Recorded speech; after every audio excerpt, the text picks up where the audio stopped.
Se, por alguns minutos, tudo aquilo que mantém o mundo no lugar simplesmente deixasse de funcionar. Não estamos falando de uma explosão, nem de uma guerra, nem de algo que pudesse ser visto chegando no horizonte. O que você vai ouvir agora é uma história sobre um evento breve, silencioso e aparentemente impossível, mas com consequências que se estendem muito além do que qualquer pessoa poderia imaginar. Esta narrativa não é sobre heróis, nem sobre vilões claros. É sobre a humanidade sendo confrontada com algo que desafia leis básicas da realidade. Algo que não pede permissão e não oferece explicações imediatas. Uma história onde cada detalhe importa e onde o verdadeiro impacto não acontece durante o evento em si, mas depois que tudo parece ter voltado ao normal. Ao longo dessa história, você vai perceber que nem todas as mudanças são visíveis e que algumas perguntas são muito mais perigosas do que as respostas. O que aconteceu durou pouco tempo, mas deixou marcas permanentes. Se você gosta de histórias de ficção científica que mexem com a mente, desafiam certezas e constroem tensão de forma gradual, fique até o final. O desfecho é surpreendente. E antes de continuar, inscreva-se no canal, porque aqui nós trazemos histórias todos os dias, sempre com narrativas que provocam, inquietam e fazem pensar. Acompanhe a história até o fim. Você verá o mundo de outra forma quando tudo acabar. Eu nunca soube dizer qual foi o primeiro segundo. O mundo não avisou. Não houve sirene, nem tremor, nem aquele tipo de pressentimento que as pessoas juram ter depois que a tragédia vira manchete. O que houve foi um instante comum, desses que não merecem memória. E então, a realidade perdeu uma de suas leis mais antigas. A gravidade falhou. Não caiu devagar. Não enfraqueceu em etapas. Ela simplesmente se ausentou, como se alguém tivesse desligado o peso do planeta por engano, ou por curiosidade. Em um único movimento, tudo o que não estava preso deixou de pertencer ao chão. Pessoas que caminhavam tornaram-se objetos sem destino. Crianças foram arrancadas das mãos dos pais. Animais subiram como se a rua tivesse virado céu. Copos, celulares, cadeiras, ferramentas, pedaços de concreto, poeira, tudo acendeu numa confusão silenciosa e imediata.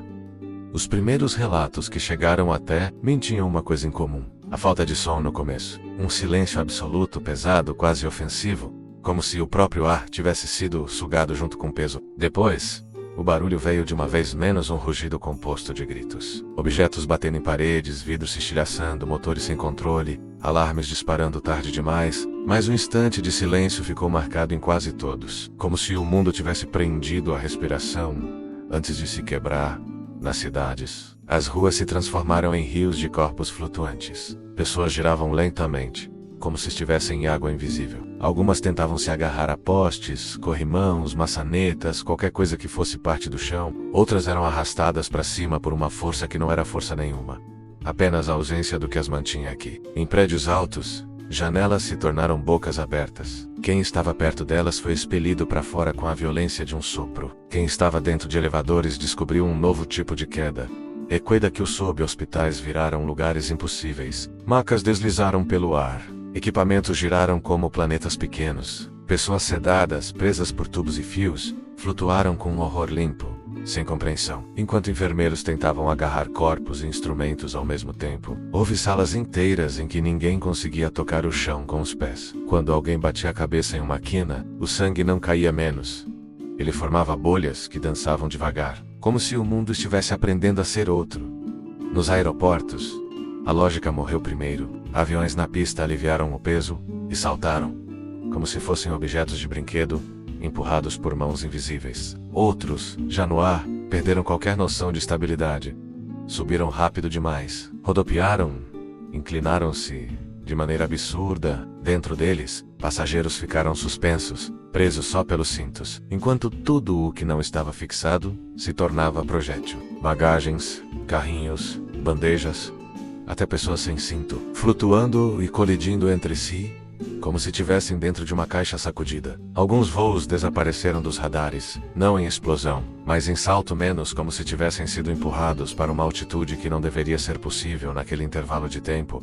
No mar, a água não soube o que fazer sem peso. Navios perderam estabilidade, não por afundar, mas por inclinar e girar, como se estivessem sobre uma superfície que deixou de existir. O oceano começou a levantar, formando massas suspensas que pareciam montanhas líquidas. Em algumas regiões, cardumes e objetos emergiram junto com a água, como se o fundo tivesse sido revirado. Pessoas em plataformas de petróleo relataram o absurdo de ver ondas paradas no ar, congeladas por alguns segundos, antes de se desfazerem em neblina e caos. E então, aconteceu o que mais me assombra até hoje.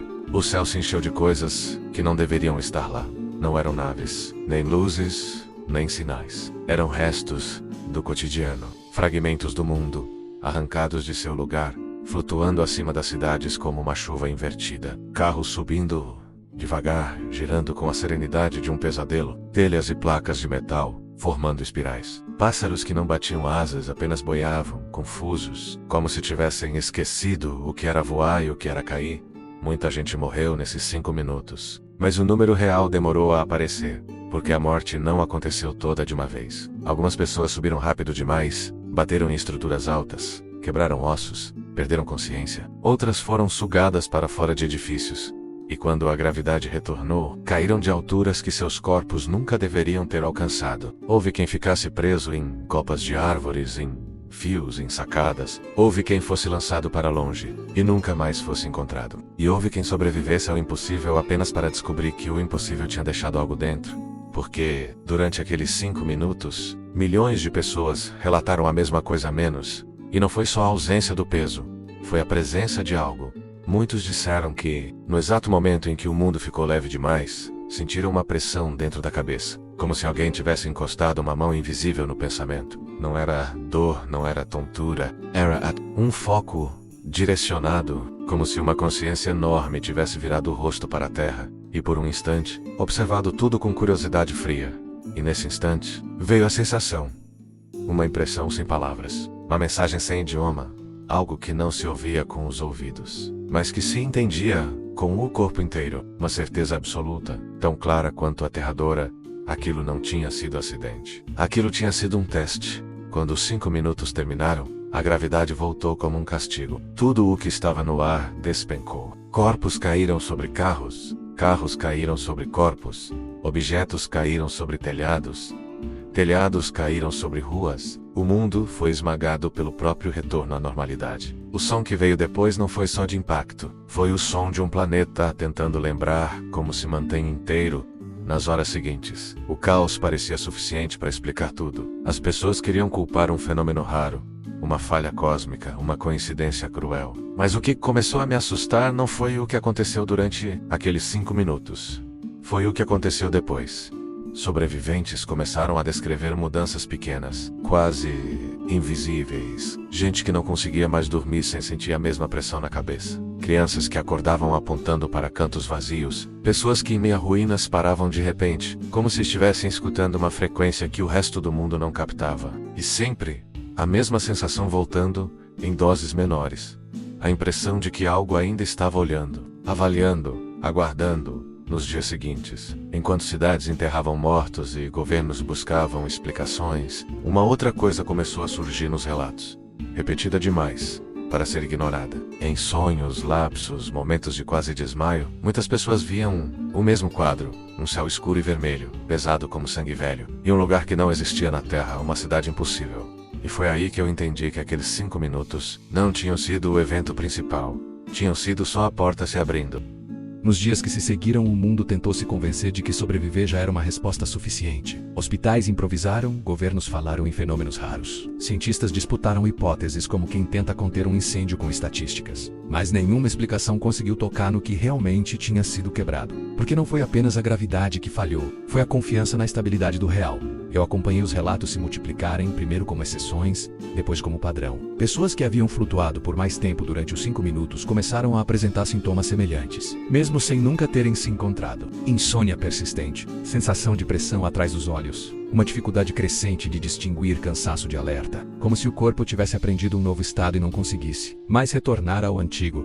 Os sonhos mudaram antes que qualquer exame pudesse registrar algo anormal. Não eram pesadelos comuns. Eram sequências contínuas, organizadas demais para serem produto do acaso. O céu vermelho surgia sempre primeiro, pesado, imóvel, sem fonte de luz visível. Depois vinha o silêncio. Um silêncio mais profundo do que o dos 5 minutos, porque não vinha acompanhado de pânico. Era um silêncio funcional, como o de um lugar que não precisa de som para existir. A cidade aparecia em seguida, inteira, como se sempre tivesse estado ali. Não havia transição. Um instante antes, o sonhador estava deitado. No seguinte, Caminhava por ruas largas, lisas demais, que não refletiam luz. As construções não obedeciam a estilos conhecidos. Eram altas, mas não verticais. Extensas, mas sem profundidade clara. À distância, pareciam sólidas. De perto davam a impressão de estar em constante reorganização, como se cada olhar exigisse um ajuste.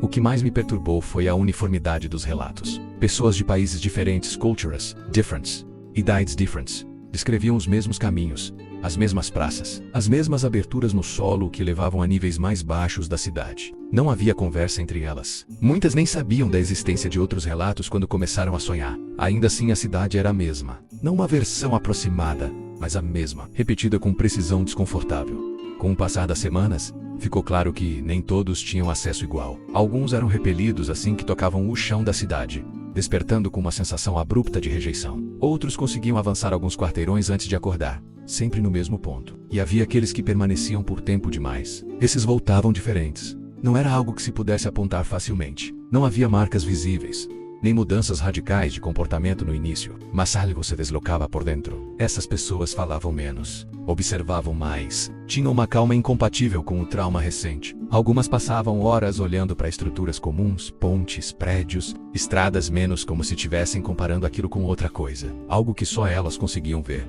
A ciência começou a registrar anomalias discretas, padrões cerebrais que surgiam durante o sono e se mantinham por segundos após o despertar. Ritmos cardíacos que se ajustavam a frequências em comum, uma sincronia involuntária entre indivíduos que haviam estado mais tempo suspensos durante o evento inicial. Mas nenhum desses dados explicava a sensação central que todos descreviam: sensação de estar sendo observado. Não de maneira constante nem opressiva, era algo mais sutil e por isso mesmo, mais perturbador. Como a impressão de que, em certos momentos, pensamentos específicos se tornavam mais nítidos, mais organizados, como se estivessem sendo alinhados a um padrão externo. Não havia voz, não havia imagem, apenas a convicção incômoda de que aquilo que surgia na mente não era totalmente espontâneo. Enquanto isso, o mundo físico começou a responder. Instrumentos de medição registraram microvariações gravitacionais em pontos aleatórios do planeta, pequenas demais para causar efeitos visíveis, grandes demais para serem ignoradas. Em todos esses pontos havia algo em comum. Relatos de sonhos com a cidade surgiam com maior frequência. Era como se o espaço estivesse ficando fino demais. Estacado por dentro, o medo coletivo já não se manifestava em gritos ou pânico. Ele se transformou em vigilância. Pessoas passaram a evitar dormir. Outras buscavam o sonho de forma obsessiva, como se houvesse algo ali que precisasse ser concluído. Houve casos de indivíduos que tentaram permanecer acordados por dias seguidos. Não por temor, mas por expectativa. Outros se entregavam ao sono com uma confiança inquietante, certos de que seriam aceitos da próxima vez. Foi nesse período que surgiram os primeiros desaparecimentos silenciosos, pessoas que simplesmente não acordaram, não morreram de forma detectável. Seus corpos permaneciam vivos por algumas horas às vezes de Ash, mas sem qualquer sinal de consciência recuperável. Como se algo tivesse sido retirado sem deixar vestígios físicos. Esses casos foram rapidamente isolados, classificados, retirados da narrativa pública. Mas os relatos vazavam, sempre vazam. Ao cruzar dados, sonhos e ocorrências, eu comecei a perceber um padrão que ninguém queria formular em voz alta. A cidade não era uma consequência dos 5 minutos, sem gravidade. Ela era a continuação. Os 5 minutos tinham servido para expor a humanidade a algo que normalmente não consegue perceber. Um ajuste inicial, uma quebra proposital das referências básicas. A cidade, por sua vez, parecia existir para refinar esse contato, para traduzir a mente humana a um formato compreensível para algo maior. Não havia sinais de invasão no sentido tradicional. Não havia exércitos nem ocupação territorial. O que estava em curso era um processo de alinhamento. Um teste contínuo, distribuído ao longo do planeta, usando a própria consciência humana como meio. E quanto mais eu lia os relatos, mais clara se tornava uma conclusão incômoda. Gravidade não tinha falhado por acidente. Ela tinha sido desligada para ver quem continuaria de pé, mesmo quando o chão deixasse de existir. Com o passar do tempo, o mundo deixou de reagir e passou a se adaptar. Não houve um momento claro de transição. Apenas um deslizamento lento para um estado novo, mais silencioso e mais perigoso. As pessoas continuavam vivendo, trabalhando, reconstruindo cidades e rotinas, mas algo essencial havia sido deslocado. A certeza de pertencimento ao próprio planeta tinha sido enfraquecida. Os sonhos, com a cidade tornarem-se mais seletivos, já não eram milhões todas as noites. Iram Maynard, sempre os mesmos. Um grupo que se reduzia gradualmente, como se um filtro estivesse sendo aplicado. Aqueles que continuavam acessando a cidade relatavam mudanças na própria experiência. O céu vermelho permanecia, mas deixava de causar estranhamento. A arquitetura antes inquietant começava a parecer funcional, familiar, A sensação de ameaça era substituída por algo mais difícil de enfrentar. Propósito. Essas pessoas passaram a dormir com mais profundidade. Seus corpos entravam em estados que os exames médicos não conseguiam classificar corretamente. Atividade cerebral intensa, mas organizada demais para ser caótica. Frequências que lembravam padrões de aprendizado acelerado. Era como se o sono tivesse deixado de ser descanso e se tornado treinamento. Eu comecei a perceber que essas pessoas não falavam mais em sonhos. Falavam em deslocamento, não diziam que viram a cidade. Diziam que estiveram lá. A diferença parecia sutil, mas carregava um peso enorme. O sonho deixou de ser metáfora, tornou-se lugar. No mundo desperto, elas começaram a demonstrar pequenas habilidades impossíveis de ignorar. Antecipavam falhas em sistemas complexos. Previam colapsos estruturais antes de qualquer sinal visível. Tomavam decisões com uma precisão fria, quase matemática. Não erravam mais como antes. Quando erravam, corrigiam rápido demais. Essas mudanças chamaram a atenção, e a tentativa de controle tornou-se inevitável. Governos passaram a mapear indivíduos recorrentes nos relatos. Programas voluntários de observação surgiram. Protocolos de isolamento foram propostos e negados em silêncio. Nada disso funcionou. Não havia como conter algo que não precisava se manifestar fisicamente. Foi nesse estágio que os desaparecimentos deixaram de ser acidentes isolados e passaram a seguir um padrão inquietante. Pessoas que haviam alcançado níveis mais profundos da cidade simplesmente não retornavam. Seus corpos, quando encontrados, não apresentavam falência orgânica. Permaneciam estáveis, respirando, com batimentos regulares, mas sem qualquer sinal de atividade consciente recuperável. Não estavam mortos. Também não estavam presentes. Esses casos começaram a ser chamados de estados irreversíveis, um termo criado mais para aliviar a linguagem do que para explicar qualquer coisa. Mas ao cruzar dados suficientes, uma regularidade se impôs. Quanto mais tempo alguém permanecia funcional dentro da cidade, menor era a probabilidade de retorno completo. A cidade não estava matando, estava absorvendo nos relatos mais profundos. Surgia sempre o mesmo ponto central. Uma área da cidade onde a arquitetura deixava de ser reconhecível até mesmo como construção. Superfícies curvas, pulsantes, que reagiam à proximidade humana. Um espaço onde o silêncio não era ausência de som, mas ausência de ruído mental. Pensamentos se organizavam sozinhos ali. Memórias se alinhavam. Emoções perdiam urgência. Era nesse ponto que a sensação de observação se transformava em algo mais preciso. Não havia entidade visível, nem forma definida. Havia compreensão. Uma compreensão total, impessoal, sem julgamento. Como se cada mente humana fosse desmontada e remontada com eficiência. Técnica: o erro da humanidade foi acreditar que estava sendo avaliada como ameaça. O que estava acontecendo era integração. Cidade funcionava como um ambiente de compatibilização. Um espaço intermediário onde mentes humanas eram ajustadas para operar sob outras regras. A gravidade tinha sido o primeiro teste porque era universal. A cidade veio depois porque a mente precisava de tradução. Enquanto isso, no mundo físico, os sinais se tornaram mais claros. As microvariações gravitacionais começaram a se sincronizar. Já não surgiam de forma aleatória. Seguiam padrões globais. Ondas discretas, quase imperceptíveis, atravessavam o planeta em ciclos regulares, sempre coincidindo com picos de atividade cerebral nos indivíduos conectados à cidade. Era como se a Terra inteira estivesse sendo usada como circuito. E então surgiu o que ninguém esperava. Pessoas que nunca haviam sonhado com a cidade começaram a mudar. Não viam o céu vermelho, não caminhavam pelas ruas impossíveis, mas apresentavam alterações semelhantes. Crianças nascidas após o evento inicial aprendiam rápido demais. Desenvolviam noções espaciais e lógicas incompatíveis com a idade. Adultos que nunca relataram sonhos passavam a ter intuições precisas. Decisões rápidas, uma estranha redução do medo existencial. A influência estava se espalhando além do acesso direto. Cidade estava cumprindo sua função e começava a se tornar desnecessária. Alguns dos últimos relatos vindos de dentro dela descreviam apagamentos graduais, ruas que deixavam de existir, estruturas que perdiam definição. O céu vermelho tornava-se mais escuro, mais distante, como um sistema sendo desligado após concluir o processo principal. Aqueles que ainda conseguiam entrar relatavam uma sensação nova, inédita em toda a experiência anterior. Despedida, não tristeza, apenas conclusão. Foi então que eu entendi que o evento dos 5 minutos não tinha sido o início de uma invasão, tinha sido o início de uma transição, e que a humanidade, sem perceber, estava deixando de ser apenas observada, para passar a fazer parte de algo muito maior.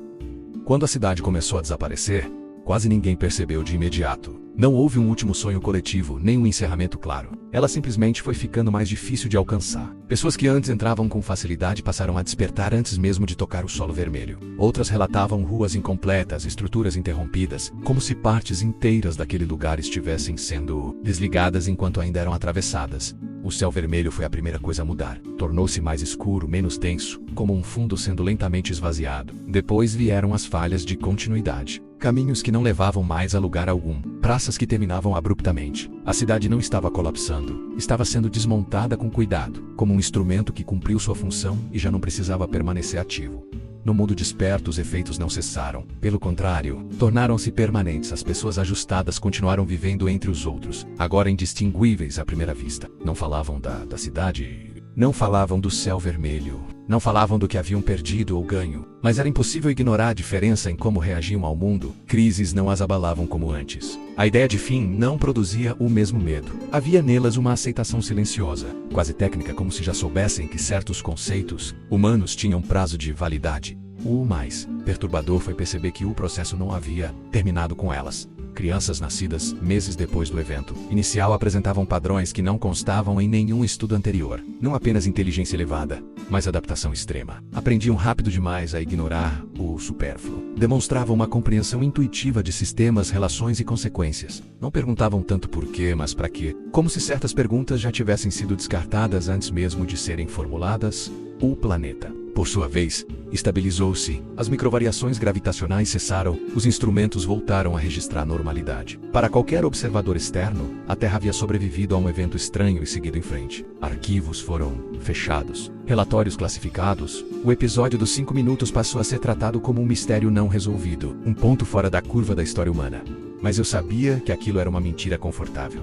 Nada tinha voltado ao normal, apenas tinha se tornado invisível. A cidade nunca foi um lugar destinado a permanecer. Ela foi uma interface temporária, um ambiente criado para tornar possível algo que, de outra forma, seria incompatível demais com a mente humana. Quando essa função foi concluída, ela deixou de ser necessária. Não houve vitória. Não houve derrota. Houve adequação. A invasão não tomou territórios, não destruiu cidades, não impôs domínio direto. Ela fez algo muito mais eficiente. Ajustou a humanidade ao suficiente para que um contato maior, no futuro, não fosse traumático. Um preparo silencioso distribuído no tempo, impossível de reverter sem que alguém percebesse exatamente quando começou. Às vezes, ainda sinto aquela pressão leve na cabeça, especialmente quando tudo está silencioso demais. Não como ameaça, não como alerta, mas como lembrança. A confirmação de que o planeta foi observado, medido e considerado viável, e que, em algum ponto além da compreensão humana, algo segue adiante, sabendo que não precisa mais olhar para trás, porque a verdadeira mudança já foi feita. E quando tudo acaba, o mundo segue em frente. Mas não exatamente do mesmo jeito.